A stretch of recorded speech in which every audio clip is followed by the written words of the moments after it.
Let's talk about Iran, what's going on over there. Rob, what clips do you have on Iran? I got a bunch of them here that's sitting in front of me. Which ones do you want to go with first? So right here, the president yesterday at the Board of Peace meeting where he talked about coming to a nuclear deal with Iran and giving them 10 days. Go for it. And one of the keys to it was when we took those beautiful, magnificent, we just ordered 22 more of them, updated model. The B-2 bombers are incredible. I never understood the B-2 bomber. I'd watch, it's a wing. And I've never quite understood that, Johnny. I'd look at it and say it was beautiful, but what does it do? It carries very big bombs. And it went into Iran, and it totally decimated the nuclear potential. And when it decimated that, all of a sudden we had peace in the Middle East because there was a black cloud hanging over the Middle East. And if that wasn't done, that cloud would have been there. And countries like Saudi Arabia, countries like Qatar, countries like, nobody could have signed. You would have had that threat. Nobody could have had. You couldn't have Rob, peace. does he say 10 days Iran or no? So now we may have to take it a step further, or we may not. Maybe we're going to make a deal. You're going to be finding out over the next probably 10 days. He waits till the last second to say 10 days. I love it because he's gotta love him. He's so 10 days. Iran is going to find out. Randy, what do you think is going to happen here? Well, I think they've got two choices. They're going to lose the nuclear weapons and they're going to lose the intercontinental ballistic missiles one way or the other. They can either give it up on their own or they can take it away. And this is why people need to care about this. I said it before. We all know nuclear weapon bad, but why intercontinental ballistic missile? Iran has all the rockets they need if all they want to do is attack Israel. They proved that a few months ago. And frankly, they have all the rockets they need if they wanted to attack Europe. Why do they need an intercontinental ballistic missile? That's a missile that goes far. The reason is so they have the ability to attack the United States. So why are they spending billions of dollars to create that missile? It isn't for Israel and it isn't for Europe. It's for us. And we can't allow that to happen. And here's why this is so important. Imagine a world where the mullahs were gone. Iran, as you know as well as anyone, was an extraordinary place before they took power, and an incredible culture and a great people. So it's not as though you'd replace one bad group of people with another bad group of people. You'd replace one bad group of people with a group of great people. And no government has done more to harm America than these guys have. They're the reason we had the war in Gaza. They did the things in Beirut. They've launched terrorism operations all over the world. Imagine how much better off the world would be with a mullah-free Iran. So the question becomes the following. And I mean, look, U.S. sends over 50 fighter jets to the Middle East and military buildup against Iran, okay? And we've seen this. Rob, is that the clip or is that a... This is President Trump's warning to Iran. Go for it. Documents. Yeah, please. Yeah, He please. said today on Iran, bad things will happen if Yeah, Iran bad doesn't things. make Really a bad deal. things. What will that I'm not going to talk to you about that. What is the goal if there is a U.S. military Well, we're strike? going to make a deal or we're going to get a deal one way or the other. But with a military strike, is it to wipe out their nuclear program? I'm not going to talk to you about that, but we're either going to get a deal or it's going to be unfortunate for them. And you said today 10 days. Have you given them a deadline firm to make a deal? I would think that would be enough time, 10, 15 days, pretty much maximum. Pause it right there. Okay. So U.S. military has moved over 50 fighter jets to the Middle East last 24 hours as a buildup of air and naval assets near Iran. Axios reported on Tuesday, citing a U.S. official, a host of F-16, F-22, F-35 jets were observed heading to the Middle East by independent flight trackers. Is he giving the same update, Rob, or is he saying anything different than what I said? No, pretty much same thing he said. So then if that's the case, and that's what's going on, here's the concern. I tweeted a couple of days ago, and I said something about surprise and unpredictability. At any point, something could happen. Don't be surprised if that takes place. Yeah, real power doesn't telegraph punches. It lets the enemy breathe. It lets the media speculate. Then it strikes without notice. Translation, the world could wake up to Iran, to U.S., finishing what it started with Iran. Brace for impact. So, but the fair criticism that some people have, who they're worried about, they don't want to see Afghanistan 2.0. They don't want to see another big war. So, your opinion, thoughts, any one of you guys can take this. If you want to take that, I'll come to you. I want to know what Randy and what you guys all think. So we go in there and we bomb again, okay? But what's the goal? The revolution that happened that's kind of cooled down because they killed 40,000 people in a couple of days. The goal is the people want to be free from these leaders. They don't want the IRGC, who's obviously Khamenei's, lapdogs. So if we go in there, Randy, how strategically bombing, I get rid of the nukes, okay.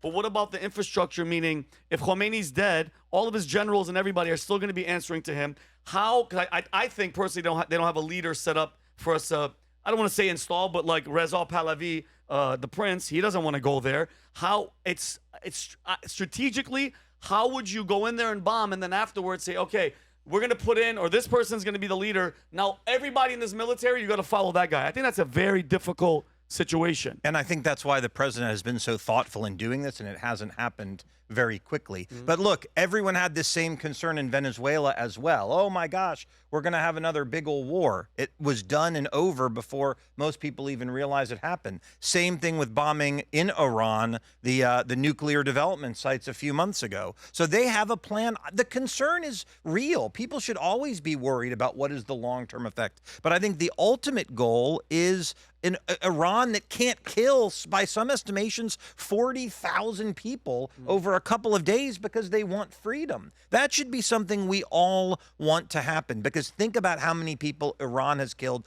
Think about what a threat to the world. And think about how great it would be for the world if we had an Iran that wanted to be part of the world community. Iran should be an incredibly wealthy country. They have all this oil. It would be great for the Iranian people. It would be great for the Middle East. It would be great for the world. So the president is taking the time because he's basically saying we can do this the easy way or we can do this the hard way. And the reason there's all those military assets there is to send the message that, you know, Donald Trump doesn't mess around. And so hopefully by having maximum pressure, they don't have to attack. The issue is, I think Iran will say anything, oh, let's keep talking, because what they want to do is try to wait him out. He's got 3 more years as president. If they can keep negotiating for 3 years, maybe the next person isn't as hardcore on him. So he's got to get this done. I love the fact that he said, you have 10 to 15 days. Yeah. Period. What do you want to do? Yeah. You don't want to do it? We're coming. By the way, this is the largest deployment of military that we've gone since 2003, I believe. This is the large. So it's not like it's a small thing we're doing. But my question is this, and I agree with the bomb. If your slogan is death to America, this is coming from a guy that was in the United States Air Force that worked at an ICBM nuclear missile site. I don't want them to have nukes. But my thing is the people. Those 40,000, the people that are still in the streets where my mom and dad and his freaking whole family are from, with all the, get rid of that. But the people, what's going to happen to them? They need somebody. They need some type of, going into bombing, I'm 1,000%, get rid of their nuclear arsenal or their capabilities. But it's the people. It's the people. Because think about it. The IRGC is still going to be loyal to Khamenei. You can't go in there and tell the military, hey, guys, switch. Now it's this guy, because those people are still in the streets. They're still they're still dying. Anybody speaking up, athletes, whatever, they're torturing them. And by the way, that's 40,000 that died in 2 days. Randy, you realize there's thousands in the prisons that they're saying that they're in prison. They're probably gone too. So that's my only concern, is the people. We have to worry about them because they're the ones that started this whole revolution, right, Tom? Yes, there are 2 things going on here. One, the people are crying for freedom. They went out and they protested and they were slaughtered for it. And whether it's 35, 32, or 40,000, you know, it's disgusting. It's horrifying on one side. Topic 1. Topic 2 is they're arming themselves. ICBMs are being designed and tested. And by the way, if the Iranians don't think Trump was serious, I'll tell you 2 countries that do think Trump was serious. That was China and Russia, because the test firings of the missiles that we saw over there was a joint military action, and it included Chinese ships and Russian ships. So you've got Chinese ships and Russian ships with this joint naval exercise here. Look at the caution that the president has to have here. If you're going to go do something, you've got the opportunity here to engage a Chinese or Russian war vessel. That's bad. But what you have to do is you have to disassemble, as Trump said, 15 days, we're going to get a deal one way or another. And Trump has been very careful to say, and then there's one way that's got consequence that they don't want. He was very clear about that.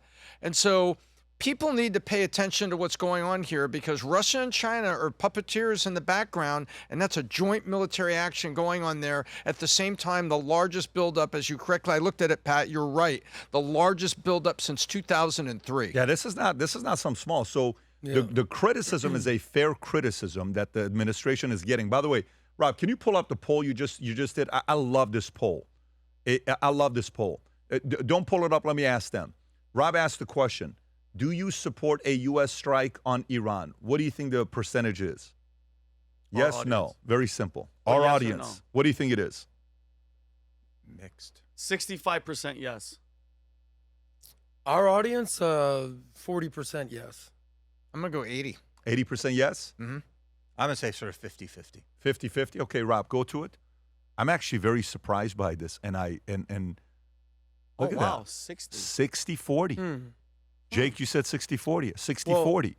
So when and the reason why I bring this up, and Adam, I'll come to you, is, look, if they go in and they do it in a way where they did Venezuela, Yes. and then they go to an election where the people elect somebody, then they're able to go. I got a call from a guy from ex-DOJ, ex-Department of State guy, and a friend who we've had on a podcast before. He was an agent before, CIA, and we spoke. And he says, there's an organization called, maybe I'm not saying the name correctly, you can correct me on this, called Rewards for Justice, okay? And Rewards for Justice, what they do is these are guys that go in, they're trying to take out the main head, the leader. They go to the direct 6-7 guys that they have to go, and they give them a payday. This could be $10, $5, $50 million. It's a real payday that those guys are getting. And they turn them against the main person here. So say you have to do this with 7. You don't think that happens? I think fully that happens. I think John Perkins talked about it in his book. What was it called? Right? Economic Hitman. Economic Hitman, and he did that many, many years ago. They go and say, hey, you're either taking this or we're killing you. Which one do you want to do? I'll take it. So to me, I think if it's done that way and it flips and you go in, you do election fairly quickly, somebody comes in, you have to trust the systems are being ran tightly. Who's going to monitor that? It's still a lot of gray area that anything is possible. So that the criticism of how do we know for a fact this is going to work? You know what the real answer is? We don't. But guess what we do know? What's the alternative? Don't do it. What do you think they want to do? You think Iran wakes up in the morning saying they love you? You think Iran wakes up in the morning saying, hey, yeah, we love America. Yeah, right. Let's become diplomatic? Don't get it twisted. So you're both, you could be right that nothing happens and it's a failure of a mission. But sitting around not doing anything is also what I don't want to see. I don't want to see a $3 trillion weapons of mass destruction. That I don't think anybody wants to see that in America. Adam. Well, I got to give shout out to our audience, and why they're right is because they have eyes and memory and data. Because who do you trust more at this point? It's Trump. The alarmists, he's going to cause World War III. That never happened. The stock market's going to, that's all-time highs. Oh, he's a dictator. There's no King's rally. There's data after data of Trump doing things the right way. There's no data that Trump's going to get us in some 20-year forward entanglement with Iran. He's going to get in and get out. That's number one. Number two, Vinny said, death to America. They've been shouting this for 46 years. Maduro, one time goes, come and get me. Boom, they got you, buddy. So what do you think he wants to do with Iran at this point? After yelling death to America, death to Israel, death to the UK, death to the West. There is one big difference, What's though. that? And the difference is the Don Monroe doctrine. This is the hemisphere. Touché. That is not your hemisphere. So to Touché, me, but he's already bombed. He's already bombed Iran. Yeah. He's already took out Soleimani. Sure. So if there's anybody that understands the threat of radical Islamic extremism, it's Donald Trump. He's the guy that did the Muslim ban. And I'm not even saying that was a great decision. I'm just saying Trump has been talking about Islamic extremism for decades, even beginning with 9/11. One thing about Vinny that I love, he's becoming a great example to everybody around here, and that includes myself. I'm so proud of Vinny. Yesterday, we're having dinner with 2 of our friends, Brian and Tom, who were there with us, and we had dinner. You saw them earlier. You were speaking to them. And he says, how'd you guys meet Vinny? And I started telling the story about Vinny, where he went to, where he's at right now. Life-changing what this man has turned into. Vinny, share with us what you got going on. Pat, I love you, and thank you. God literally saved me, and I'm here now because God, the story was, saw Pat on Instagram, clicked on it, saw that he was a Syrian. I just lost 2 friends to fentanyl poisoning, not overdose because they didn't. And God got me to where I am right now. And For you guys that know, my biggest thing is faith over fear and having faith in Jesus Christ. Last week, James Vanderbeek had that message where he said, I was facing death nose to nose, and he looked so comfortable and so happy. We forgot that, I don't know if you guys remember, on February 15th was the anniversary of 2015 when the ISIS soldiers, whatever, terrorists, whatever you want to call them, were in Libya, and they captured 20 Christian construction workers, put them down. Rob has a photo in orange jumpsuits, put knives to their heads, and they said, if you guys right now convert to Islam, we won't behead you. And these 20, I knew this was going to happen, 20 construction workers said, this is what they said. They said, no, I love you, Jesus Christ. And they cut all their heads off.